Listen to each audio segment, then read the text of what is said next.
नौजवानों में बढ़ते हुए कैंसर का रुझान। तो जी हाँ, नौजवानों यानी 18 से 40 साल की उम्र के लोगों में कैंसर का रिस्क बढ़ रहा है और ये एक तशवीशनाक रुझान है। इसकी कई वजूहात हैं।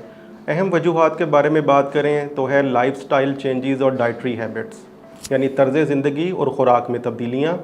तो इनमें अनहेल्दी डाइट यानी गैर मुतवाज़न ग़िज़ा, प्रिजर्व फूड्स का इस्तेमाल करना, लो फाइबर इनटेक डाइट का ज़्यादा इस्तेमाल, रेड मीट का ज़्यादा इस्तेमाल, शुगरी ड्रिंक्स और चीनी का ज़्यादा इस्तेमाल वगैरह, सेडेंट्री लाइफस्टाइल यानी जिस्मानी सरगर्मी ना होने के बराबर होना और बैठने की आदत डाल देना, मोटापा हमारे नौजवानों के अंदर बहुत से कैंसर का रिस्क बन सकता है, जैसे कि लबलबे का कैंसर, छाती और बड़ी आंत का कैंसर। इसके अलावा नौजवानों में बढ़ती हुई सिगरेट नोशी, शीशे का इस्तेमाल और अल्कोहल का इस्तेमाल। नंबर 2 पर अगर बात करें तो है एनवायरमेंटल फैक्टर्स यानी माहौलियाती तब्दीलियाँ, जिसमें सबसे पहले आती है पोल्यूशन। वो हवा में पोल्यूशन भी हो सकती है, पानी में भी और मिट्टी में भी।